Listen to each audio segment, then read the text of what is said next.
Assalamualaikum, selamat pagi semua sobat Mami Ika TV. Para sobat, di pagi ini aku ingin mengajak para sobat berbicara mengenai pupuk organik ya, pupuk organik untuk tanaman kita. Para sobat, aku berharap para sobat dalam kondisi sehat dan bahagia, selalu bersyukur dan bersabar dalam menjalani kehidupan dan hobinya ya. Para sobat, jangan lupa ya tetap kasih like, komen, dan subscribe ya di konten Mami Ika TV kali ini. Para sobat aku, jangan lupa untuk selalu rajin bersyukur ya atas apa yang sudah kita punya saat ini. Kemudian tetap selalu berusaha dan berdoa atas semua cita-cita para sobat. So para sobat, aku bisa melihat ya, aku hari ini ditemani oleh berbagai macam tanaman tanaman peliharaan aku. Aku udah menganggap tanaman ini seperti diri aku sendiri, bahkan seperti bisa jadi kayak anak aku sendiri juga gitu ya, yang butuh kita rawat dan kita siram. Nah para sobat, dalam memelihara hobi ya, tapi kita jangan tersiksa ya punya hobi tapi tersiksa juga gitu. Nah awal-awal sih aku ya terkait dengan tanaman ini ya, tanaman yang merupakan hobi kita ini para sobat. Awal-awal sih aku ya kayak memeliharanya, terus dengan memberikan pupuk ya, tentunya beli ya para sobat. Tapi lama-lama kok kayaknya pupuk juga udah makin mahal ya enggak. Nah kita juga memiliki keterbatasan dan dia juga bertunas ya kan, sekali bertunas kadang ya minimal 1, 2, 3 gitu, dan pot kita makin bertambah aja dan pupuk juga makin mahal. Nah akhirnya kalau kita punya peliharaan yang kayak gini, yang kalau kita punya hobi, para sobat jangan merasa terbebani. Nah makanya kita mau nggak mau kita harus mempelajari juga cara bikin pupuknya dia secara organik ya nggak. Secara organik bukannya nggak ada yang jual, ada juga, tapi dalam hal ini dari konten ini aku ingin mengajak para sobat menghindari melakukan pembelian dengan cara memanfaatkan sisa-sisa sampah yang ada di dapur kita. Nah pupuk organik yang ada sekarang ini kan banyak ya, banyak sekali, bahkan itu pun selain kita bisa bikin sendiri, yang dijual pun juga banyak para sobat pupuk organik itu. Para sobat udah bisa lihat lah di berbagai konten betapa banyaknya pupuk-pupuk pabrikan untuk tanaman ya. Nah bahkan pupuk organik pun juga banyak jenisnya untuk pertumbuhan tunas, pertumbuhan akar, pencegahan bakteri dan fungi, pestisida organik dan pupuk organik pun sudah banyak yang dijual. Tapi aku ingin mengajak para sobat mengolah kembali sampah-sampah yang ada di dapur kita. Dalam hal ini misalkan adalah sisa sayur, kemudian para sobat ya, sisa buah gitu. Tapi karena ini aglonema kan sangat sensitif ya para sobat ya, saya tidak menyarankan para sobat memakai sisa sayur atau sisa buah yang sudah membusuk.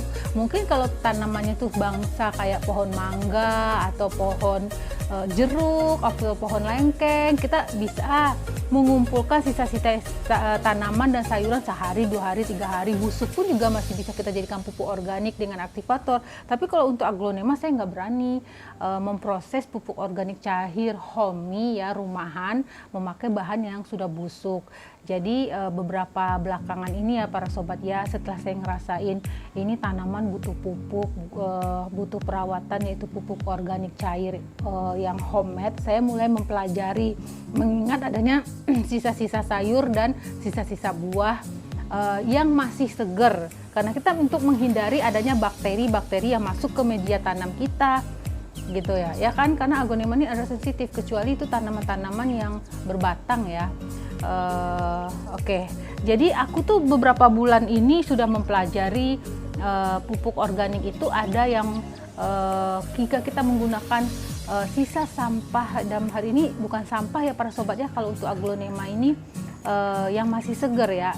Yang untuk tanaman yang berbunga atau yang tanaman generatif itu para sobat harus menggunakan dia itu berbunga dan berbuah harus menggunakan bahan-bahan organik dari sisa buah juga gitu loh. Misalnya para sobat kulit-kulit buah dari pisang, dari kulit buah semangka, pepaya, melon, nah itu bisa, tapi yang masih segar para sobat ya.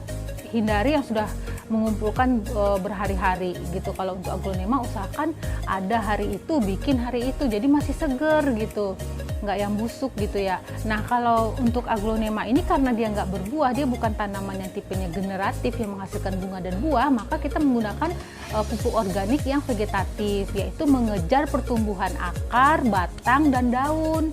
Karena aglonema ini adalah yang vegetatif, maka kita harus menggunakan sisa-sisa bahan yang ada di dapur kita, itu dari sisa-sisa sayur yang hijau-hijau, misalnya habis ada sisa kangkung atau sisa toge, sisa rebung, daun pepaya gitu kan. Nah, itu bisa para sobat, itu bisa sekali kita jadikan pupuk organik cair vegetatif ya. Vegetatif itu dia mengejar mendukung pertumbuhan akar, batang, dan daun. Jadi dari pupuk itu sebenarnya kalau kita membuat suatu pupuk organik itu bahannya itu tadi, dia untuk memicu pertumbuhan bakteri baik, kita harus membeli memancing bakteri itu tumbuh. Nah, jadi kalau misalnya para sobat punya bahan fermentasi ya, jadi kita harus menggunakan teknik fermentasi minimal 7 hari. Ya, bisa lebih 3 bulan juga nggak apa-apa, minimal 7 hari kita fermentasi. Nah, untuk merangsang bakteri baiknya itu tumbuh, para sobat, kita harus menggunakan EM4 ya. Tapi kalau nggak ada EM4, para sobat bisa menggunakan bahan-bahan yang ada di kulkas yang bisa merangsang proses fermentasi mikroba itu. Misalnya menggunakan Yakult, yang di dalam Yakult itu kan ada bakteri baik ya, Lactobacillus itu bisa kita rangsang menggunakan itu agar proses fermentasi di pupuk cair itu berjalan. Kemudian bisa menggunakan terasi juga merangsang pertumbuhan bakteri baik. Kemudian menggunakan tape juga membuat fermentasi berjalan menghasilkan mikroba baik. Nah, saya udah coba beberapa percobaan yang kita kasih perangsang fermentasi menggunakan yang ketiga-tiganya itu sama yang nggak pakai yang 3 tadi itu ya, apa tape, apa Yakult, apa terasi gitu. Lebih cepat, lebih bagus dia yang pakai ini, yang pakai bahan-bahan yang saya sebutkan 3 tadi itu. Karena bisa kita lihat adanya biogas yang keluar setiap harinya. Nah, kemudian selain itu setelah bakterinya itu ada di pupuk organik cair kita ini tadi ya, kalau kita beli sekecil ini 70.000 loh para sobat. Makanya kita harus bikin sendiri jika kita punya peliharaan seperti ini. Kita harus belajar membuka diri, memahami apa sih pupuk organik cair homemade buatan rumah ya.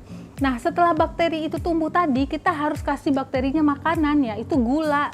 Nah, kalau para sobat punya gula pasir, pastinya ada ya di rumah ya, berikan 2 sendok gula untuk makanan bakterinya ini agar dia tetap berkembang dan hidup. Atau yang paling bagus menggunakan gula merah atau gula Jawa yang udah kita cincang. Nah, kita masukkan ke situ buat makanan bakterinya biar dia bisa lebih baik dan hidup ya, lebih baik berkembangnya gitu, berkembang biaknya. Kemudian selain itu kita harus menggunakan aktivator ya, bahannya yang ketiga setelah bahan fermentasi, kemudian ada gula atau molase, kemudian aktivator. Aktivatornya ini bahan-bahannya bisa menggunakan air cucian beras ya, yang setiap pagi pastinya pagi sore para sobat pastinya masak nasi kan. Nah, air cucian beras itu bisa kita manfaatkan sebagai aktivator pupuk cair itu gitu. Kalau nggak ada air cucian beras bisa juga air kelapa, dan bukan air kelapa hijau ya para sobat ya. Kalau air kelapa hijau mah mending kita minum aja ya. Dalam hal ini adalah air kelapa yang udah tua gitu. Nah, air kelapa juga bisa sebagai aktivatornya, atau kalau nggak ada sama sekali ya air sumur, tapi jangan air keran PDAM ya yang udah ada kaporitnya, nggak bisa dia. Air keran atau air AC juga bisa para sobat. Nah, terus aktivator yang lainnya bisa menggunakan misalnya nih di kulkas tuh ada sisa buah nih, buah apa ya, biasanya semangka atau potongan buah mangga atau pepaya atau melon yang udah benyek gitu, udah kelamaan 3 hari di kulkas. Nah, itu bisa dibikin jus. Nah, air jus itu juga bisa sebagai aktivatornya. Nah, jadi kita pilih aja salah satu gitu, atau para sobat bikin percobaan-percobaan. Nah, itu kita campurkan ketiga bahan itu udah jadi para sobat pupuk organik cair homemade buatan kita. Nah, kita simpan ya, kita simpan di kresek hitam ya, kita simpan di kresek hitam itu. Terus setiap hari botolnya kita buka sedikit supaya biogas ya, gas metan CH4-nya bisa keluar. Kalau kita nggak buka itu bisa meledak. Kalau yang warna coklat ini aku menggunakan molasenya gula merah, kemudian aku masukkan bahan organiknya adalah daun bawang sama cangkang telur, kemudian ini adalah air leri sebagai aktivatornya. Aku masukkan juga terasi di sini, terasi sebagai fermentasinya ya. Kemudian yang ini ya para sobat ya, yang ini aku menggunakan air biasa, kemudian sebagai aktivatornya air biasa aku masukkan molasenya adalah gula merah, kemudian aku masukkan daun kelor di sini ya. Daun kelor yang udah aku haluskan, aku masukkan sebagai vitaminnya di sini.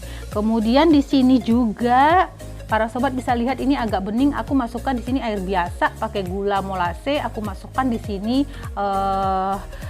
ininya kayu manis ya. Jadi air leri dengan air leri dengan gula sama kayu manis. Sementara yang ini juga aku masukin air leri, kemudian gula dan kunyit dan daun kelor serta kayu manis juga. Jadi aku mengambil bahan-bahan yang ada di dapur saja para sobat. Ada sisa kulit bawang atau cangkang telur seperti itu. Yang penting bahannya ada 3 itu tadi dan kita masukkan ke situ. Komposisinya sih bebas aja ya para sobat ya.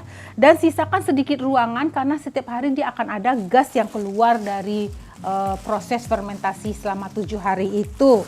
Nah, karena ini 7 harinya baru Rabu, kita simpan seperti ini di dalam plastik gelap dan ditaruh di ruangan yang agak jauh dari sinar matahari.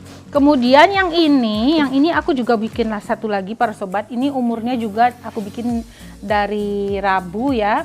Dari Rabu, ini aku menggunakan air leri, kemudian aku menggunakan gula merah sebagai molasenya. Kemudian untuk merangsang fermentasinya aku menggunakan Yakult di sini. Kalau yang tadi kan aku menggunakan terasi ya.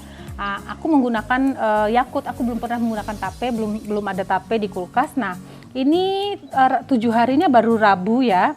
Baru Rabu tuh baunya udah asam-asam sepet di sini ya. Setiap hari aku bukain. Kemudian di sini aku tambahin satu telur ya, satu telur ayam itu buat omega 3-nya. Seperti itu para sobat ya. Aku masukin daun kelor ya, daun kelor yang aku blender. Kemudian aku masukin kayu manis dan kunyit. Kemudian di sini apa ya kalau ini ya? Kalau ini juga sama ya, sama. Ini menggunakan air leri. Seingat aku menggunakan Yakult juga di sini. Kemudian aku menggunakan gula putih di sini, tapi bukan gula merah. Dan memasukkan daun kelor, daun kunyit dan kayu manis. Kemudian itu para sobat bisa, dan aku tutup di kresek hitam ya. 7 harinya baru Rabu besok. Nah, setelah 7 hari ini setiap hari dibuka ya biar biogasnya keluar. Kemudian setelah 7 hari disaring dan dimasukkan lagi ke sini. Ampasnya bisa dijadikan pupuk ya, pupuk di tanaman media kayak lengkeng, mangga, tanaman-tanaman yang yang ada generatif, yang ada bunga dan buahnya. Itu bisa ampasnya bisa dijadikan ini, dan airnya itulah yang kita sebut sebagai pupuk organik cair. Oke, para sobat aku, air itulah yang akan menjadi pupuk organik cair yang bisa kita gunakan untuk menyiram semua tanaman-tanaman kita ini ya setelah kita fermentasi 7 hari. Nah, karena takarannya biasanya saya 1 ember itu 2 tutup botol, 1 ember 2 tutup botol ya gitu, atau 1 banding 10 mili berbanding 1 liter. Jadi 10 mili itu sama dengan 1 sendok makan itu.